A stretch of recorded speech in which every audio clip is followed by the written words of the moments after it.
Hi, Dan. I'm Lauren with DCFilmGirl.com. How are you? I'm great, Lauren. How are you?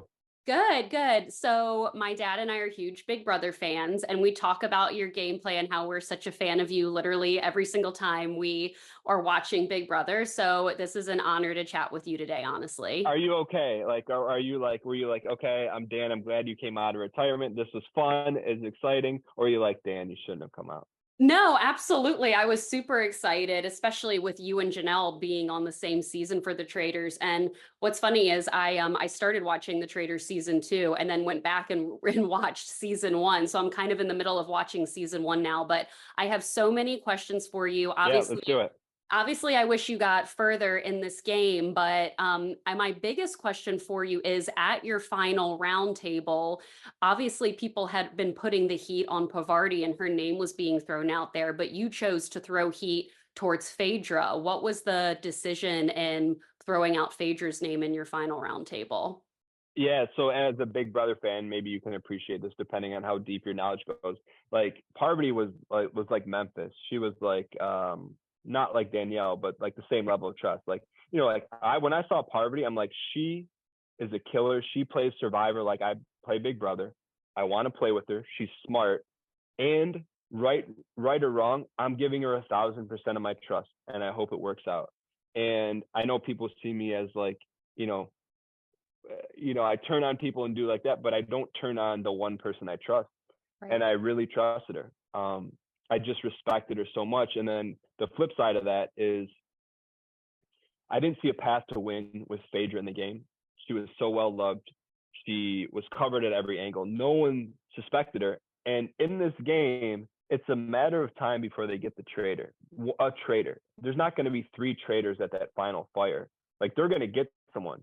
And I don't want them to get me, and I don't want them to get Parvati. So, we have to get Phaedra out. And that was, I think, what I got into was I was fighting two battles. I'm fighting how do I get Phaedra out, and then also, hey, I'm fighting the faithful off my tail.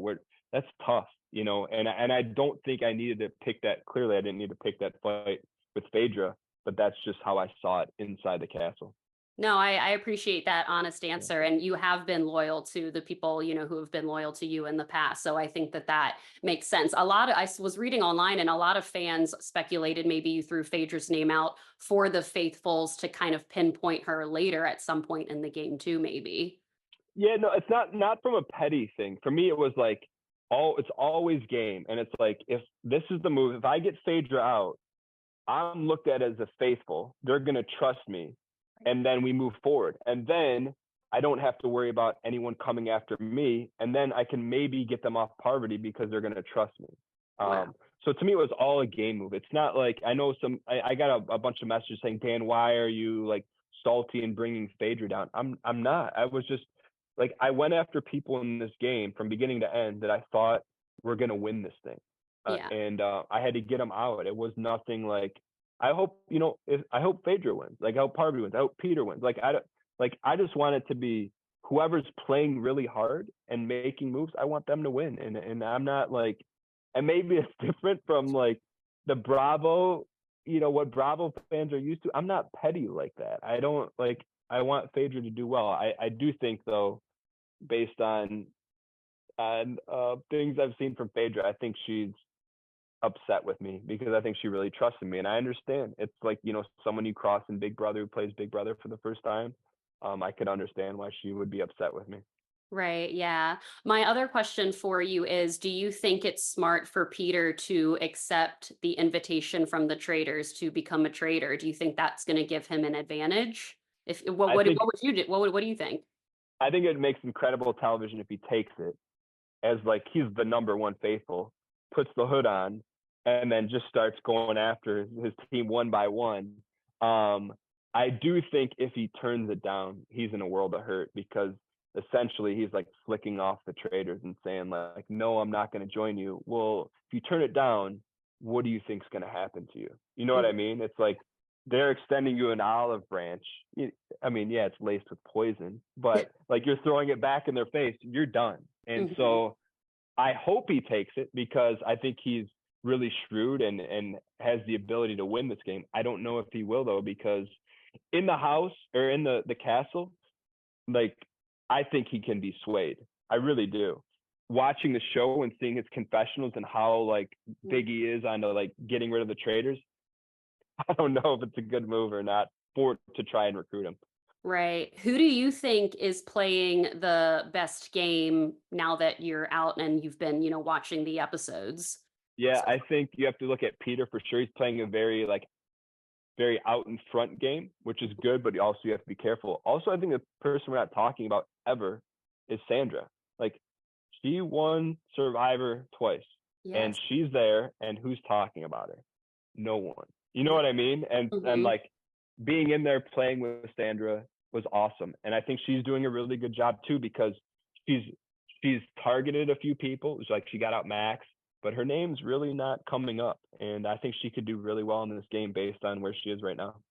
Yeah, absolutely. I think so too. What would it take for you to come back to another Big Brother All-Star type season? And if you could come back and pick some of your favorite OGs, who would you pick? I asked Janelle the same thing when I spoke with her earlier this week. The two of What you did were she say?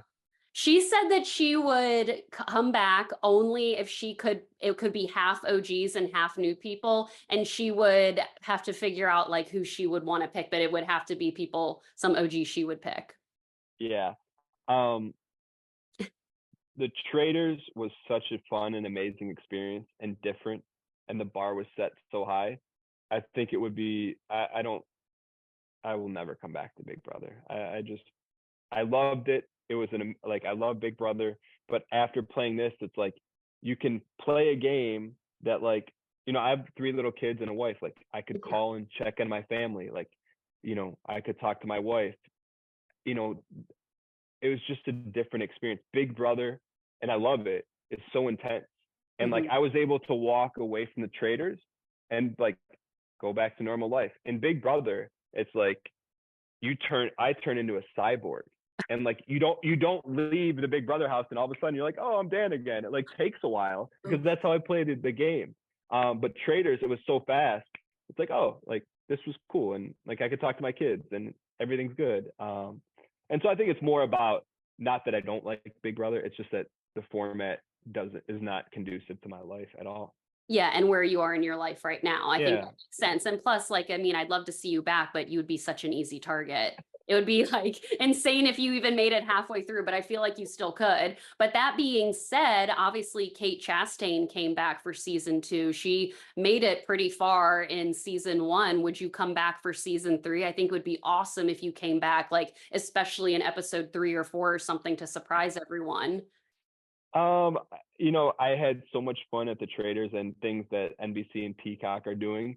They they take care of you so well, and they make it hard to say no.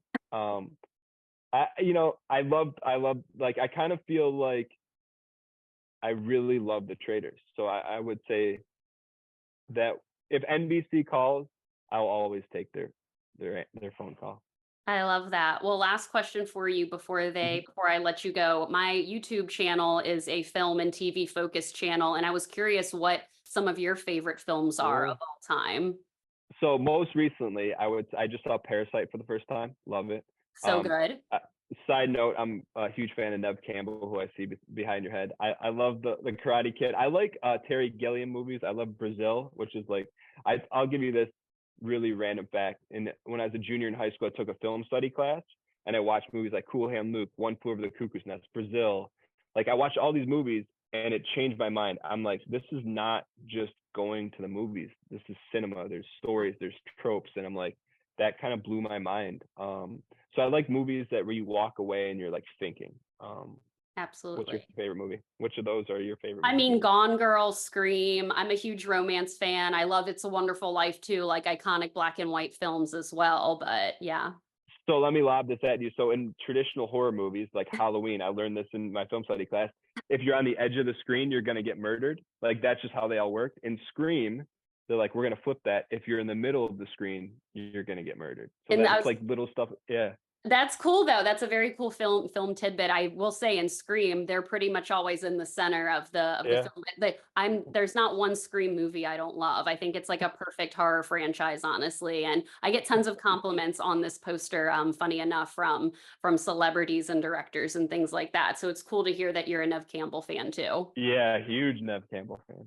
That's awesome. Well, Dan, they are wrapping me. It was so awesome to Okay. chat with you Yeah, today. it's nice talking to you, I've Lauren. been a fan for years. My dad, I talk to a lot of celebrities. My dad has flipped out that I'm talking to you today. Thanks, Dan. I appreciate your Nice. time, and I would Yeah. love to see you back for the Traitors season 3 or any season. Thank you so much. I appreciate it. Thanks, Bye, Dan. Lauren. Bye. Have a good one.